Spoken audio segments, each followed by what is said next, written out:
Assalamualaikum warahmatullahi wabarakatuh. Alhamdulillahilladzi khalaqal mauta wal hayata liyabluwakum ayyukum ahsanu amala. Allahumma shalli wa sallim ala sayyidina Muhammad wa ala ali sayyidina Muhammad. Rabbi shrah li sadri wa yassir li amri wahlul 'uqdatam min lisani yafqahu qawli. Allahumma shalli wa sallim ala sayyidina Muhammad wa ala ali sayyidina Muhammad. Hadirin dimanapun berada, kita umat muslim kalau bisa menjalankan 3 kesabaran ini, insya Allah hidup kita selamat. Yang pertama yaitu sabar dalam melaksanakan ketaatan kepada Allah Subhanahu wa Ta'ala. Contoh, sholat 5 waktu yang diwajibkan bagi umat muslim, mulai dari subuh, duhur, asar, maghrib, dan isya. Sholat 5 waktu ini, subuh, duhur, asar, maghrib, isya, sangat berat bagi orang-orang yang tidak mendapatkan hidayah dari Allah. Contoh sholat subuh. Sholat subuh ini sangat berat bagi yang tidak bisa bangun pagi. Tapi sholat subuh ini bagi yang terbiasa ringan. Bagi yang mendapatkan hidayah dari Allah, insya Allah ringan. Walaupun tidak ada timer, tidak ada dering dari HP untuk mengingat bangun, insya Allah yang sudah disetting alam bawah sadarnya itu ketika jam 4 itu bangun, melaksanakan sholat subuh. Kemudian sholat duhur. Sholat duhur itu sebagian banyak orang ini masih bekerja, istirahat, lagi capek-capeknya. Kemudian melaksanakan sholat duhur. Kalau tidak mempunyai iman, ketika mau melaksanakan sholat duhur, alasannya apa? Capek, istirahat dulu tiduran dulu. Akhirnya apa? Sampai kemudian tidur, waktunya sudah habis sampai asar. Atau waktu istirahat kerjanya sudah habis 1 jam, terlewati. Akhirnya apa? Sholatnya terburu-buru, karena waktunya sangat sedikit. Kemudian sholat asar. Sholat asar pulang dari kerja sudah capek lagi. Maghrib sama juga, sudah larut malam ngantuk. Isya apalagi. Sholat isya ini sangat berat bagi orang-orang yang imannya kurang tebal, atau ciri-ciri orang munafik itu berat melaksanakan sholat isya dan sholat subuh. Itu ciri-ciri orang munafik.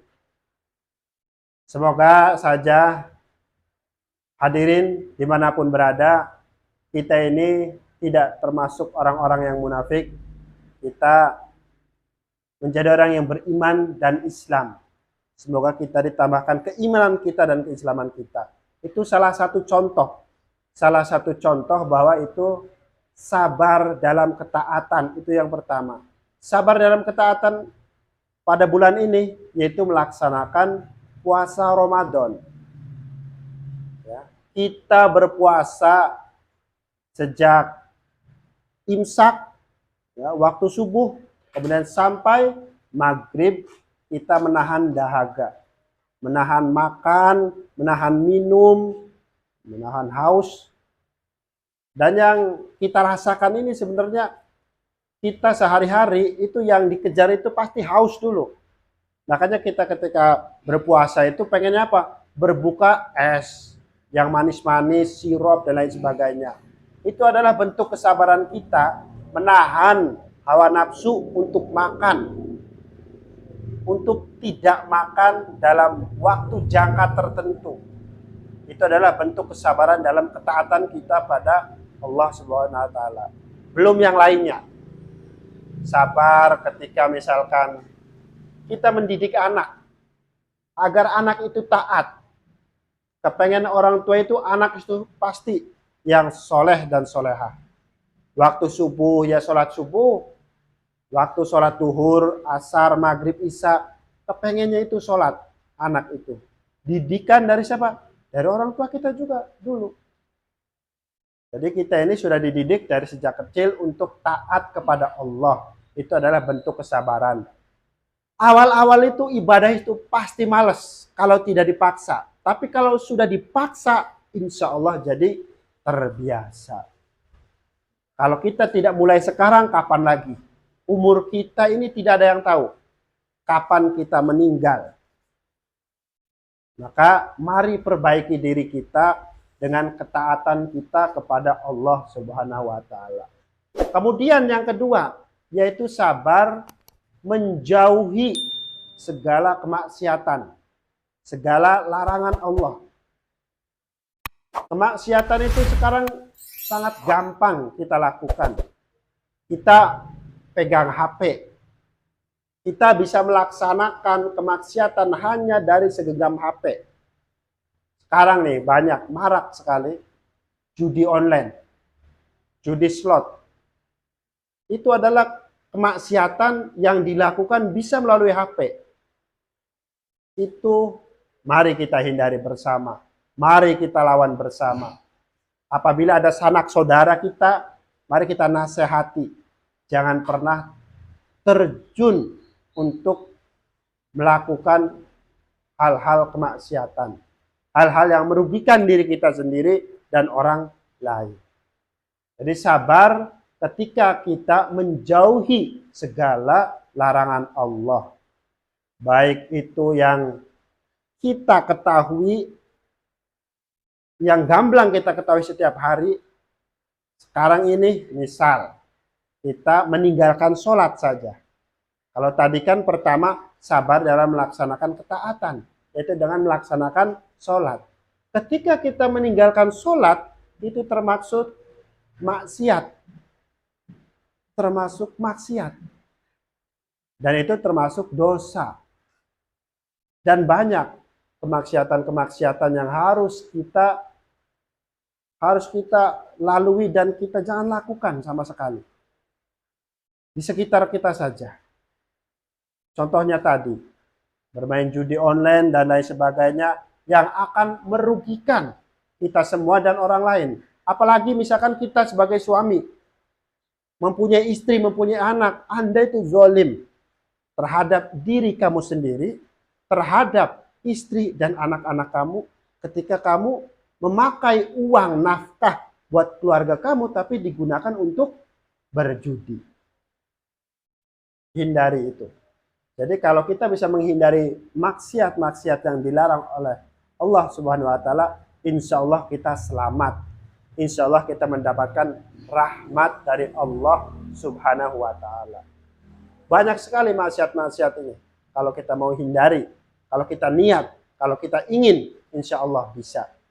Kecuali yang tidak disengaja. Contoh, misal kita sedang naik motor di jalan, kemudian di depan itu ada janda pirang misalnya. Ada janda pirang, tidak sengaja kita melihat aurat perempuan tersebut. Itu adalah kemaksiatan yang tidak disengaja. Kalau memejamkan mata, bahaya nanti di jalan. Ya ketika melaksanakan atau melakukan kemaksiatan yang tidak disengaja, segera minta ampun kepada Allah. Semoga saja dosa-dosa yang kita lakukan itu diampuni oleh Allah Subhanahu wa taala. Dan kita semua ini, ya, kita semua ini tidak luput dari dosa yang kita lakukan setiap hari. Maka kita melaksanakan sholat 5 waktu itu dalam rangka apa? Membersihkan diri, menghapus dosa-dosa. Kemudian sabar yang ketiga, yaitu menerima ketika kita mendapatkan musibah. Musibah itu tidak ada yang tahu, karena itu takdir Allah. Misal kita ditinggal oleh orang yang kita sangat-sangat cintai. Contoh orang tua. Orang tua sakit kemudian meninggal. Itu adalah musibah bagi kita. Maka kita harus bersabar. Itu adalah ketetapan Allah Subhanahu wa taala. Kemudian kita juga sabar ditakdirkan menjadi orang yang kekurangan. Entah itu misalkan ada yang disabilitas, ada yang kekurangan harta, dan lain sebagainya. Ketika kita itu menerima takdir dari Allah Subhanahu wa taala, insya Allah kita menjadi orang yang selamat. Itu saja hadirin yang bisa saya sampaikan, kurang lebihnya mohon maaf. Wallahul muwaffiq ila aqwamit thoriq. Wassalamualaikum warahmatullahi wabarakatuh.